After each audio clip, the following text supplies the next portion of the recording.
KP excellent ಕ್ಲಾಸಸ್ಗೆ ಸ್ವಾಗತ. ಇವತ್ತಿನ ಈ ವಿಡಿಯೋದಲ್ಲಿ ನಾವು 9ನೇ ತರಗತಿ ಗಣಿತ ಭಾಗ 1 ಅಧ್ಯಾಯ 1 ಸಂಖ್ಯಾ ಪದ್ಧತಿ ಅದರಲ್ಲಿ ಅಭ್ಯಾಸ 1.2ರ ಪ್ರಶ್ನೋತ್ತರಗಳನ್ನು ನಾವಿವತ್ತು ನೋಡೋಣ ಬನ್ನಿ. ಅಭ್ಯಾಸ 1.2 ಅದರಲ್ಲಿ ಮೊದಲನೇ ಪ್ರಶ್ನೆ, ಈ ಕೆಳಗಿನ ಹೇಳಿಕೆಗಳು ಸರಿಯೇ ಅಥವಾ ತಪ್ಪೇ ಎಂಬುದನ್ನು ಸಮರ್ಥಿಸಿ. ಅದರಲ್ಲಿ ಮೊದಲನೇ ಪ್ರಶ್ನೆ, ಪ್ರತಿಯೊಂದು ಅಭಾಗಲಬ್ಧ ಸಂಖ್ಯೆಯು ಒಂದು ವಾಸ್ತವ ಸಂಖ್ಯೆ. ಅಭಾಗಲಬ್ಧ ಸಂಖ್ಯೆಯು ಒಂದು ವಾಸ್ತವ ಸಂಖ್ಯೆ ಅಂತ ಹೇಳಿದ್ದಾರೆ. ಈ ಹೇಳಿಕೆ ಕರೆಕ್ಟ್ ಆಗಿದೆ. ಹೆಂಗಪ್ಪ ಅಂತಂದರೆ, ವಾಸ್ತವ ಸಂಖ್ಯೆ ಅಂತಂದರೆ ಭಾಗಲಬ್ಧ ಮತ್ತು ಅಭಾಗಲಬ್ಧ ಸಂಖ್ಯೆಗಳನ್ನೊಳಗೊಂಡ ಗಣವೇ ವಾಸ್ತವ ಸಂಖ್ಯೆಯಾಗಿದೆ. ಆದ್ದರಿಂದ ಈ ಹೇಳಿಕೆ ಸರಿಯಾಗಿದೆ. ಇನ್ನು ಎರಡನೇ ಪ್ರಶ್ನೆ, ಸಂಖ್ಯಾ ರೇಖೆಯ ಮೇಲಿನ ಪ್ರತಿಯೊಂದು ಬಿಂದುವು √m ರೂಪದಲ್ಲಿರುತ್ತದೆ. ಇಲ್ಲಿ m ಒಂದು ಸ್ವಾಭಾವಿಕ ಸಂಖ್ಯೆಯಾಗಿದೆ. ಈ ಹೇಳಿಕೆ ತಪ್ಪಾಗಿದೆ. ಯಾಕಪ್ಪ ಅಂತಂದರೆ m ಕೇವಲ ಸ್ವಾಭಾವಿಕ ಸಂಖ್ಯೆ ಮಾತ್ರ ಅಲ್ಲದೆ ಧನ ಭಾಗಲಬ್ಧ ಸಂಖ್ಯೆ ಕೂಡ ಆಗಿರಬಹುದು. ಇನ್ನು ಮೂರನೇ ಪ್ರಶ್ನೆ, ಪ್ರತಿಯೊಂದು ವಾಸ್ತವ ಸಂಖ್ಯೆಯು ಒಂದು ಅಭಾಗಲಬ್ಧ ಸಂಖ್ಯೆ. ತಪ್ಪು. ಪ್ರತಿಯೊಂದು ವಾಸ್ತವ ಸಂಖ್ಯೆ ಒಂದು ಅಭಾಗಲಬ್ಧ ಸಂಖ್ಯೆ ಆಗಿರ್ಲಿಕ್ಕಾಗಲ್ಲ. ಅದು ಅಭಾಗಲಬ್ಧ ಆಗಿರ್ಬೋದು ಅಥವಾ ಭಾಗಲಬ್ಧ ಸಂಖ್ಯೆನೂ ಆಗಿರಬಹುದು.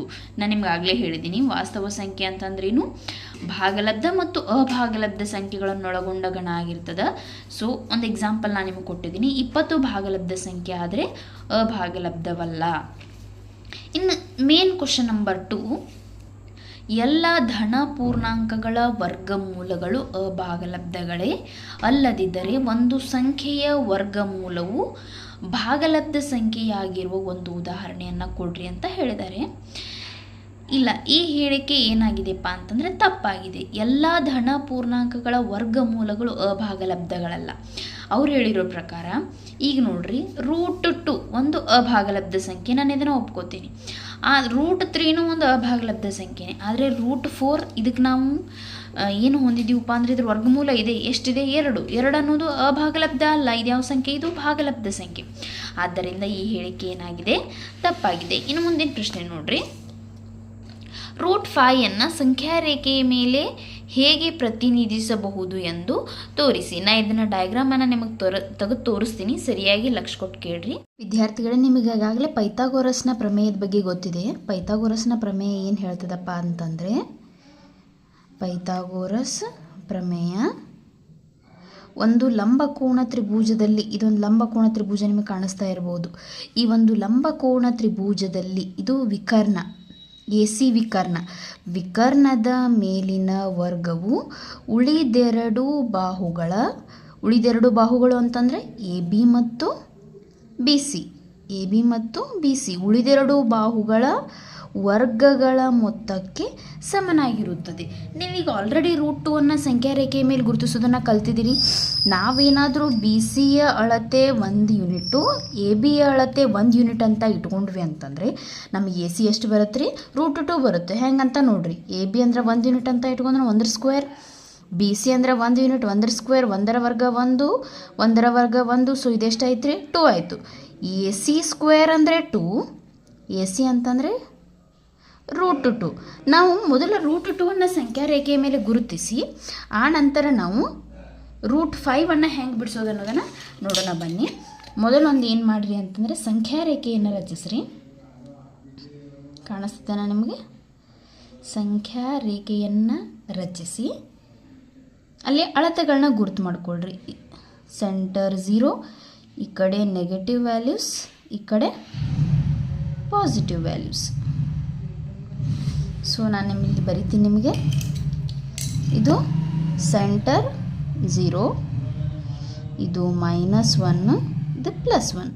ನಮಗೆ ಬೇಸ್ ವ್ಯಾಲ್ಯೂ ಎಷ್ಟು ಬೇಕಾಗಿದೆ ರೀ? ಇಲ್ಲಿ BC. ಇಲ್ಲಿ ಟ್ರಯಾಂಗಲ್ ರಚನೆ ಮಾಡಿ √2 ನಾವು ರಚಿಸಬೇಕಾಗಿದೆ. ಸೊ BC ಎಷ್ಟಿದೆ? 1 ಇದೆ. ಅದೇ ರೀತಿ ಇಲ್ಲಿ ಎತ್ತರ ಎಷ್ಟಿದೆ? AB 1 ಇದೆ. ನಾವು ಇದನ್ನು ಕೋನಮಾಪಕದ ಸಹಾಯದಿಂದ ಮೊದಲು ಈ 1 ಸೆಂಟಿಮೀಟ್ರ್ ಮೇಲೆ 90 ಡಿಗ್ರಿಯನ್ನು ಗುರುತು ಮಾಡ್ಕೋಬೇಕು. ಇಲ್ಲಿ ಕಾಣಿಸ್ತಿದೆ ಅಲ್ವಾ? 90 ಡಿಗ್ರಿಯನ್ನು ಗುರುತಿಸಿ ಇಲ್ಲಿಂದ 1 ಸೆಂಟಿಮೀಟ್ರ್ ಅಳತೆಯನ್ನು ಇಟ್ಕೋಬೇಕ್ರಿ ನಾವು. ಇಲ್ಲಿಂದ 1 ಸೆಂಟಿಮೀಟ್ರ್, ಎಲ್ಲಿಂದ? ಈ ಪಾಯಿಂಟಿಂದ. ಇಲ್ಲಿ ನೋಡಿರಿ 5 ಇದೆ, ಇದನ್ನು ಮ್ಯಾಲೆ ಇಲ್ಲಿ ಇಟ್ಕೋಬೇಕು ಸ್ಕೇಲಿಗೆ ಸಮನಾಗಿ. ಇಲ್ಲಿ 1 ಸೆಂಟಿಮೀಟ್ರ್, ಇಲ್ಲಿ 6ಇಂದ ನಾನು ತೊಗೊಂಡು 5 ತನಕ 1 ಸೆಂಟಿಮೀಟ್ರನ್ನು ಇಲ್ಲಿ ಮಾರ್ಕ್ ಮಾಡ್ತಾ ಇದ್ದೀನಿ. ನೆಕ್ಸ್ಟ್ ಕೆಲಸ ಏನು ರೀ, ಇದನ್ನು ಜಾಯಿನ್ ಮಾಡಿಬಿಡೋದು. ಹೌದಾ? ಹಾಗಂದರೆ ಇದು 1 ಯೂನಿಟ್ಟು, ಇದು 1 ಯೂನಿಟ್. ಹಾಗಂದರೆ ಇದೆಷ್ಟು ರೀ? ಇದು √2.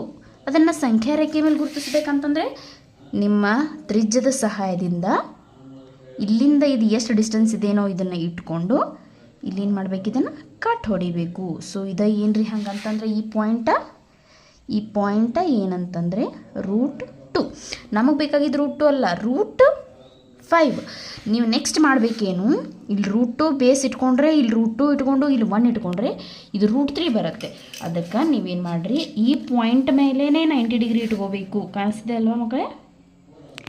ಈ ಪಾಯಿಂಟ್ ಮೇಲೆ 90 ಡಿಗ್ರಿ ಇಟ್ಕೊಂಡು ಇಲ್ಲಿ ಗುರುತು ಮಾಡಿಕೊಂಡು ಅಗೇನ್ ಇಲ್ಲಿಂದ 1 ಸೆಂಟಿಮೀಟ್ರನ್ನು ಇಟ್ಕೋಬೇಕು. ಇಲ್ಲಿಂದ 1 ಸೆಂಟಿಮೀಟ್ರ್ ಕಾಣಿಸ್ತಿದೆ ಅಲ್ವಾ? 1 ಸೆಂಟಿಮೀಟ್ರ್. ಈ ಪಾಯಿಂಟ್ರೂ ಇಲ್ಲಿ ಟಚ್ ಆಗಿರ್ಬೇಕು ರೀ ಸ್ಕೇಲಿಗೆ. ಸೊ 1 ಸೆಂಟಿಮೀಟ್ರ್ ಅಂದರೆ ಇಲ್ಲಿ 8ವರೆಗೂ ಬರುತ್ತೆ, 9ಇಂದ 8ವರೆಗೂ. ಸೊ ಅಗೇನ್ ಇದನ್ನು ಜಾಯಿನ್ ಮಾಡಿದ್ರಿ ಅಂತಂದ್ರೆ ನಿಮ್ಗೆ ಎಷ್ಟು ಸಿಕ್ತು?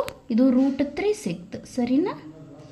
ಇನ್ನು √4 ಅಗೇನ್ ಇಲ್ಲಿಂದ ನೀವು ಕೋನಮಾಪಕದ ಸಹಾಯದಿಂದ ಈ ಪಾಯಿಂಟ್ ಮೇಲೆ 90 ಡಿಗ್ರಿ ಇಟ್ಕೊಳ್ರಿ.